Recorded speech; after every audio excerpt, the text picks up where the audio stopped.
Welcome to our YouTube channel CAD Gyan. CAD सीखे industry designer की तरह।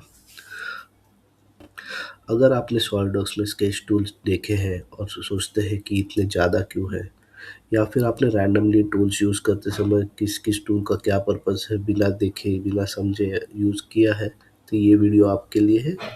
इस मैं यहाँ आपको बताऊंगा कि स्केच टूल्स एग्जिस्ट क्यों करते हैं और इन्हें समझने का सही तरीका क्या है।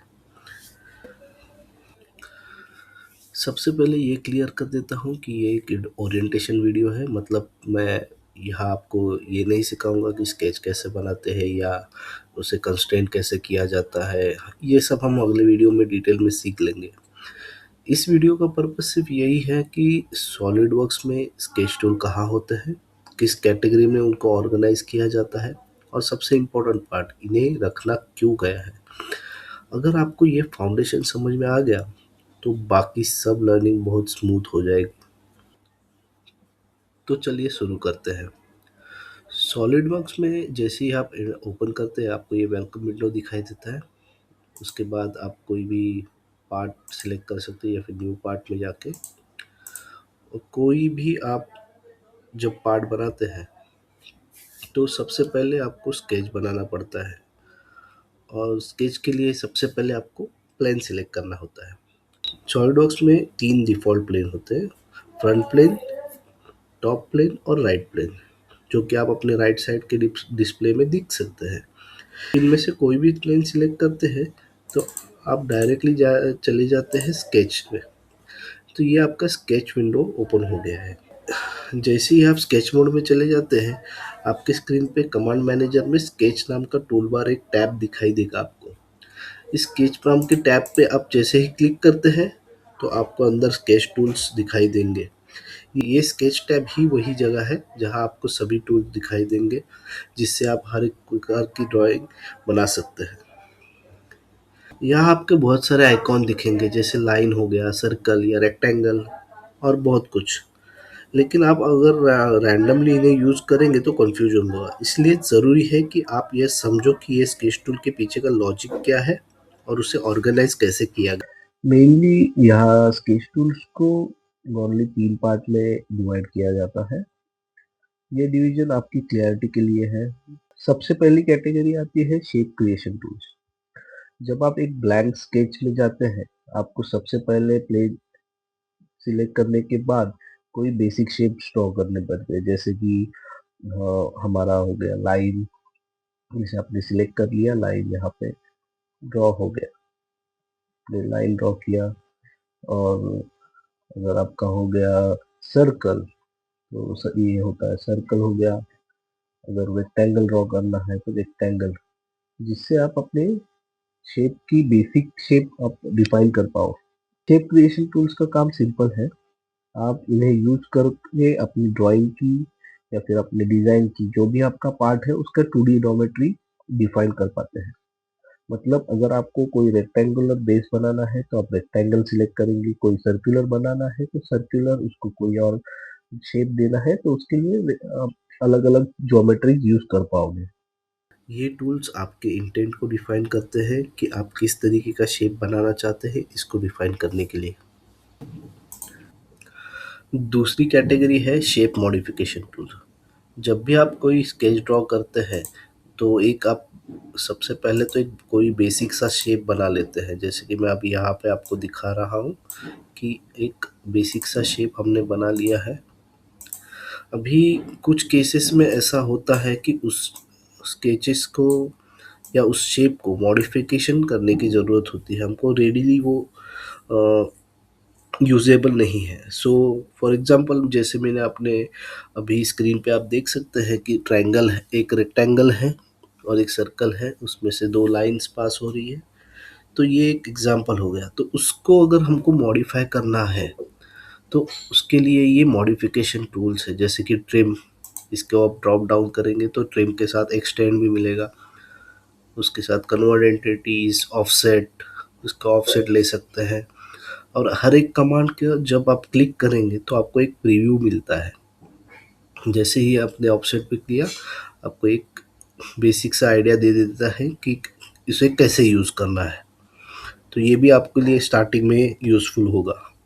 अभी देख फॉर एग्ज़ाम्पल अभी देखिए, जैसे मैंने एक ये सर्कल है और उसमें एक लाइन ड्रॉ की है, तो मैं अगर ट्रिम टूल का यूज़ करता हूँ, तो मुझे अगर ये सर्कल इतना ही यूज़ करना है, या फिर ये रेक्टेंगल हुआ, इस रेक्टेंगल को मुझे यहाँ से ऐसा फ्लैट चाहिए, तो मैं इसको मॉडिफाई कर सकता हूँ ट्रिम टूल के ज़रिए।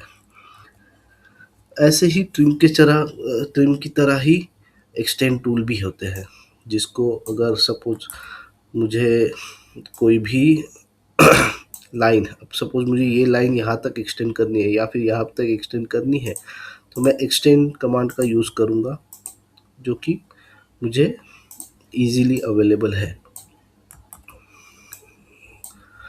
और दोस्तों एक और टिप, कोई भी अगर आपसे स्केच गलत बन जाता है, तो उसको कैंसिल करने के लिए कंट्रोल जेड का यूज़ आप कर सकते हैं। तो ये एक एग्जांपल था ट्रिम और एक्सटेंड को यूज़ करने का। के जो मॉडिफिकेशन किए जाते हैं, इस इसके लिए जो टूल्स यूज़ होते हैं उनको शेप मॉडिफिकेशन टूल्स बोलते हैं। अगर आपको एक सिमेट्रिकल डिज़ाइन बनाना हो, तो उसके लिए मिरर टूल का आप यूज़ कर सकते हैं। अगर कोई पैटर्न मारना हो, क्योंकि जैसे कि एक एक ही शेप है, अभी ये पैटर्न में एक आपको एग्जांपल दिखा देता हूँ कि ये एक शेप है जिसको मुझे अलग अलग जगह पे मल्टीपल ऑपरेशंस चाहिए उसके, तो उसको मैं डायरेक्टली पैटर्न करके दो चाहिए, दो ये स्क्रीन के बाहर होगा, मे बी तीन चाहिए, तीन चार चाहिए, इस तरीके से हम पैटर्न वगैरह भी यूज़ कर सकते हैं। ये सारे टूल्स आपके बेसिक स्केच को रिडिफाइन करते हैं, क्लीन करते हैं और उसको कंट्रोल करते हैं। ये टूल डायरेक्टली कोई नया शेप नहीं बनाते, लेकिन एग्जिस्टिंग ज्योमेट्री को मॉडिफाई करते यूजेबल बनाते हैं। सो हमारी तीसरी कैटेगरी है जो बहुत ही इम्पोर्टेंट है, लेकिन बिगनर्स को ओवरवेल्म कर देती है। वो एक स्केच कंट्रोल टूल्स है। इस कैटेगरी में हम दो चीज़ें देखेंगे, एक होता है रिलेशंस और एक है डायमेंशंस। रिलेशंस, यहाँ पे आप देख सकते हैं, यहाँ पे एक ऐड रिलेशन का ऑप्शन दिखा है, इससे आप रिलेशन ऐड कर सकते हैं, या डायरेक्टली किसी भी ऑब्जेक्ट को अगर आप ड्रॉ करते हैं तो उसमें एक रिलेशन दे सकते हैं। राइट क्लिक करके यहाँ पे ऊपर रिलेशंस आपको अवेलेबल मिल जाएंगे। ठीक है, तो रिलेशंस का मतलब ये होता है कि स्केच एंटिटी जो होती है उनके बीच में कोई रूल सेट करना। जैसे कि ये लाइन, सपोज अभी ये लाइन मैंने बनाई है, लेकिन ये आपको दिख रहा है कि ये थोड़ा एंगल पे है, इसको अगर मैं चाहूँ तो उसको हॉरिजॉन्टल कर सकता हूँ। ये एक तरीके का रिलेशन है। सो आप इसको किधर भी हिलाएंगे तो भी ये हॉरिजॉन्टल में ही रहेगा। या फिर मैं कंट्रोल Z करने के बाद मैं यहाँ पे इसको वर्टिकल बना देता हूँ, सो दैट आपका इसको किधर भी मूव करेंगे तो भी ये, आप इसको किधर भी मूव करेंगे तो भी ये अपना वर्टिकल जो रिलेशन हमने दिया है वो छोड़ेगा नहीं। इसी तरीके से और भी बहुत सारे रिलेशंस हैं। जैसे मैं अगर यहाँ पे एक सर्कल ड्रॉ करता हूँ और इनको अगर मुझे दोनों को रिलेशन देना है, तो मैं इसको टेंजेंट रिलेशन दे सकता हूँ, तो ये एक दूसरे को टेंजेंट हो जाएंगे। या फिर मुझे अगर ये सर्कल का सेंटर जो है इस लाइन के मिड पॉइंट पे देना है, जैसे कि मैंने आपको बताया था कि राइट क्लिक करने के मिलेगा, तब वैसे ही सेम रिलेशंस आपको यहाँ पे भी दिखाई देंगे। तो ये हो गया आपका मिड पॉइंट। इसी तरीके के और भी बहुत सारे रिलेशंस इस तरीके से डिफाइन किए जाते हैं। और दूसरी बात है डायमेंशंस। अगर आपको आपने कोई भी शेप ड्रॉ किया है या फिर कोई भी आपने लाइन ड्रॉ की है, तो उसको क्लियरली डिफाइन करने के लिए उसका एग्जैक्ट वैल्यू दिया जाता है। जैसे कि अभी आप देख सकते हैं सर्कल का एग्जैक्ट वैल्यू है 207, उसका डायमीटर है, उसको हम 200 करते हैं, तो ये एक डायमेंशन हो गया। तो ये अभी आपका ये सर्कल है, आप इसको कहीं भी मूव करें तो भी ये 200 mm डायमीटर का ही रहेगा। ये जो स्केच टूल है, ये अपने स्केच को स्टेबल बनाते हैं, मेजरेबल बनाते हैं और डिज़ाइन इंटेंट जो आपका होगा उसको लॉक करते हैं। लेकिन मैं यहाँ डिलिबरेटली ज़्यादा नहीं बताना चाहूँगा, क्योंकि इसके लिए एक सेपरेट टॉपिक, एक सेपरेट वीडियो मैं आपके लिए लाऊंगा जो कि इसको डिटेल में एक्सप्लेन करेंगे।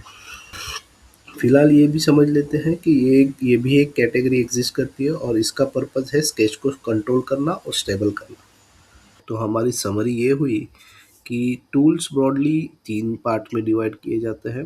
एक शेप डिफाइन करना, 2 शेप को मॉडिफाई करना और तीसरा शेप को कंट्रोल करना, जैसे कि आपको इस वीडियो में मैंने दिखाया है। अगर आप ये समझ गए तो सॉलिडवर्क्स के स्केच एनवायरनमेंट को एक लॉजिकल स्ट्रक्चर आ जाएगा और उसको आप एक नए पहलू से देख पाएंगे। एक बात मैं बिल्कुल क्लियर कर लेना चाहता हूँ कि इस स्टेज में आपको रैंडमली टूल्स यूज़ नहीं करने हैं। कई बार बिगिनर से ये होता है कि चलो कुछ तो ड्रॉ करके चेक करते हैं कैसे बन रहा है, क्या बन रहा है। लेकिन सॉलिडवर्क्स में स्केच एक बहुत ही अहम बात है। यही डिफाइन करता है कि आपका 3D शेप कैसे बनेगा, आप उसको कितना कंट्रोल कर पाएंगे। अगर आपके पास ये क्लियर इंटेंट नहीं है तो आपके टूल्स रैंडमली आप कैसे भी यूज़ करें, उससे कुछ प्रोडक्टिव चीज़ नहीं बन पाएगी। इसलिए फ़िलहाल ये वीडियो सिर्फ अंडरस्टैंडिंग के लिए है। ड्राइंग की प्रैक्टिस हम कंट्रोल एनवायरनमेंट में करेंगे, जबकि मैं आपको कंस्ट्रेंट्स और डायमेंशंस का कंसेप्ट क्लियर करूँगा। मैं इंडस्ट्री में बहुत सारे इंजीनियर्स के साथ काम कर चुका हूँ और एक बात मैंने ज़रूर नोटिस की है कि जो सक्सेसफुल कैड में इंजीनियर्स होते हैं वो टूल्स को मेमोराइज नहीं करते हैं। वो उनका इंटेंट समझते हैं, उनका पर्पस क्या होता है वो समझते हैं। मतलब अगर आपको कोई स्लॉट बनाना है तो उस स्लॉट के बारे में सोचते हैं, उस टूल के बारे में नहीं। उस स्लॉट में क्या इम्पोर्टेंट है, उसको कितना कितना थिकनेस होना चाहिए, इसके बारे में सोचते हैं। आप ये सोचते हैं कि मुझे ये शेप चाहिए और ये शेप बनाने के लिए मुझे पहले एक रेक्टेंगल चाहिए, फिर उसको ट्रिम करना पड़ेगा, फिर डायमेंशन देना पड़ेगा। तो आप टेंशन मत लीजिए, टूल्स आपको ऑटोमेटिकली आ जाएंगे जब आपका डिज़ाइन इंटेंट क्लियर होगा। इसलिए मैं चाहता हूँ टूल्स को एक आप ऑप्शन की तरह देखो, ना कि उस पे ही टोटली डिपेंड हो जाओ। जब इस माइंडसेट से आप सॉलिडवर्क्स सीखेंगे तो आपकी थोड़ी स्पीड बढ़ेगी और क्वालिटी भी। तो ये थी हमारी वीडियो की कोर अंडरस्टैंडिंग। हमने आज सीखा कि सॉलिडवर्क्स में स्केच टूल कहाँ होते हैं, किस कैटेगरी में उनको ऑर्गेनाइज किया जाता है और सबसे इम्पोर्टेंट पार्ट उसका पर्पस क्या है। अगले वीडियो में हम बात करेंगे स्केच टूल्स के बारे में, कौन सा स्केच टूल किस तरीके के यूज़ होता है। उसके बाद हम सीखेंगे डायमेंशंस एंड रिलेशंस के बारे में, कंस्ट्रेंट किसे कहा जाता है। तो अगला वीडियो थोड़ा इम्पोर्टेंट होने वाला है और बहुत शायद लेंदी भी हो। ये वो टॉपिक है जो इंजीनियरिंग स्टूडेंट को कभी प्रॉपरली नहीं बताया जाता, लेकिन इंडस्ट्री में ये सबसे ज़्यादा इम्पोर्टेंट है। अगर आपकी स्केच स्ट्रांग नहीं है तो आपका डिज़ाइन फेल हो जाएगा, चाहे आप कितने भी सही टूल्स यूज़ कर लें। तो आपको सीरियसली सॉलिडवर्क्स सीखना है प्रोफेशनल लेवल पे तो ये वीडियो ज़रूर देखिएगा। फ़िलहाल के लिए ये वीडियो यहाँ ही ख़त्म होता है। धन्यवाद।